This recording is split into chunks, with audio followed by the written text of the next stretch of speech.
جی اللہ تعالیٰ نے جب یہ دنیا تخلیق کی تو اونچی جگہ یعنی کہ اپ لینڈ بنائی سبزے کے لیے، درختوں کے لیے، پودوں کے لیے، اور نیچی جگہ بنائی پانی اور پانی کے رہنے والے جانوروں کے لیے۔ ہم نے اپنی بیوقوفی سے، اپنی بے عقلی سے جو اونچی جگہ تھی اس کو لیول کر کے فلڈ ایریگیشن شروع کر دی، جس سے نظام ہے جو ہے قدرتی نظام تھا وہ سارا خراب ہو گیا۔ اب ہم اس کو ریورس کرنے کے اوپر کام کر رہے ہیں بہت عرصے سے، اور بہت اللہ تعالیٰ نے کامیابی کی، کیونکہ قدرت کا نظام جو ہے اس سے بہتر کوئی نظام ہو نہیں سکتا، اور یہ ایک اتنا کمپریہنسو اور اتنا سالڈ نظام ہے کہ اس میں کسی بھی انٹرونشن کی ضرورت نہیں ہے اگر ہم اس پورے نظام کو اچھے طریقے سے فالو کر سکیں۔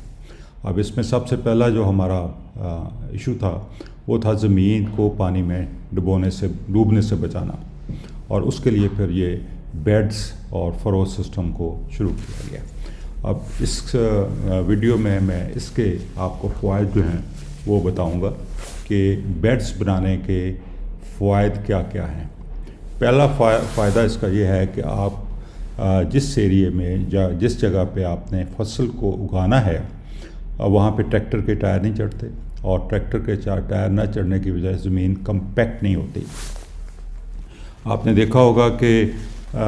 جہاں سے ایک دفعہ ٹریکٹر گزر جاتا ہے تو وہاں پہ کوئی فصل اگتی نہیں ہے، کمپیکشن اتنا نقصان کرتی ہے۔ اب اس طریقہ کاشتکاری میں یہ ہے کہ جہاں پہ ہم فصل اگائیں گے وہاں پہ کبھی ٹریکٹر نہیں چلے گا، اور صرف ٹریکٹر کھیلوں میں جائے گا۔ کھیلیں جو ہیں وہ ٹریکٹر چلنے کے لیے اور پانی دینے کے لیے، اور پانی کی نکاسی کے لیے اگر بہت زیادہ بارشیں وغیرہ ہو جائیں تو اس کے لیے۔ یہ اس کو کہتے ہیں کنٹرول ٹریفک، یعنی کہ ایک آپ نے لی بنا دی ٹریکٹر گزرنے کے لیے، اور ٹریکٹر ادھر ادھر ہو نہیں سکتا۔ دوسرا اس میں یہ ہوتا ہے کہ پانی جو ہے وہ کہیں جاتا نہیں ہے، اسی جگہ پہ پانی جو ہے بیڈ کے اندر جذب ہو جاتا ہے، اور اس کی وجہ سے پھر ایک مسلسل پودا جو ہے اس کو وہ نمی ملتی رہتی ہے جو اس کو گروتھ کے لیے چاہیے۔ تو اس کا یہ ایک بہت زیادہ فائدہ ہے۔ اور پھر پانی کیونکہ فلڈ نہیں ہوتا،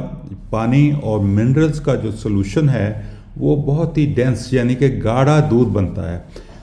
کچی لسی نہیں بنتا، اور اس کی وجہ سے جو نیوٹریشن یا منرلز کی اپٹیک ہوتی ہے وہ زیادہ ہوتی ہے، اور پودا زیادہ صحت مند رہتا ہے، اور اس کا امیون سسٹم بھی زیادہ اچھے طریقے سے ڈیولپ ہوتا ہے۔ اس کے بعد جب ہم زمین کو پانی میں ڈوبنے سے بچاتے ہیں تو سوائل کے اندر جو مائکروبس ہیں اور وہ نظام جو قدرتی طور پہ پودوں کو خوراک پہنچانے کے لیے، یا ان منرلز کو جو سسٹینیبل فارم میں پڑے ہوئے ہیں ان کو اویلیبل فارم میں کرنے کے لیے بنایا گیا ہے، وہ اپنا کام شروع کرتا ہے۔ اس سے پھر یہ ہے کہ ہمیں کسی قسم کی کھادیں وغیرہ ڈالنے کی ضرورت نہیں پڑتی۔ اب بایوٹا جو ہے یہ آپ کا جو سسٹینیبل فارم میں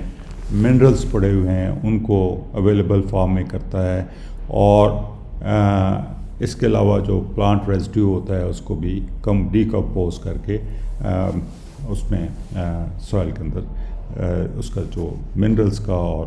آرگینک میٹر کا ایک ریشو ہے اس کو مینٹین رکھتا ہے۔ اس کے بعد آرگینک ملچ جو ہم اس کے اوپر ڈالتے ہیں اس کے بیڈس کے اوپر، وہ ایک اور بہت بڑا کام کرتی ہے، وہ ہے کہ زمین کا درجہ حرارت ایک خاص لیول کے اندر رکھتی ہے، یعنی کہ تقریباً آپ سمجھیں کہ 15 اور 30 کے درمیان رکھتی ہے، جس میں ہمارے جو بایوٹا ہے وہ مرتا نہیں ہے زیادہ گرمی کی وجہ سے، کیونکہ اگر زمین ننگی ہو تو درجہ حرارت زمین کا 60-70 سینٹی گریڈ سے بھی اوپر چل جاتا ہے، جس سے کوئی چیز جو ہے وہ زمین کے اندر بچ نہیں سکتی، اور اس کے علاوہ آرگینک میٹر جو ہوتا ہے وہ بھی سارا برن ہو جاتا ہے، اور پانی سارا جو ہے اڑ جاتا ہے۔ یہ اس کا یہ فائدہ بھی ہے۔ اور پھر اس کے بعد جو ہے کہ ہمیں کسی قسم کے ہل چلانے کی ضرورت نہیں ہے، اور زمین میں ہم جائیں گے بجائی کریں گے اور بجائی کر کے اپنا جو ہے اس کے بعد ہارویسٹنگ کر لیں گے، اور پھر یہ جو قدرتی نظام مائکروزل فنگی ہے اور وہ سارا نظام جو ہے وہ برقرار ہو جاتا ہے، اور مائکروزل فنگی جو ہے وہ پودوں کا اور زمین کا ایک نروس سسٹم ہے. سو یہ ایک اس کا فائدہ ہے. اور اگر بارش بہت زیادہ ہو جائے تو ان کھیلیوں کو یوز کرتے ہوئے ہم پانی کی نکاسی کر سکتے ہیں. اس کے بعد جو سب سے جو ایک اور امپورٹنٹ چیز ہے وہ یہ ہے کہ جب ہم پانی کو پودوں سے دور رکھتے ہیں تو اس سے کیا ہوتا ہے کہ جڑیں لمبی ہوتی ہیں، کیونکہ جڑیں نمی کی طرف چل جاتی ہیں، اور جڑیں لمبی ہونے کی وجہ سے پودا جو ہے وہ اینکرنگ کی زیادہ بہتر ہوتی ہے اور وہ گرتا نہیں ہے کسی بھی طوفانی سلسلے میں. اور اس کے علاوہ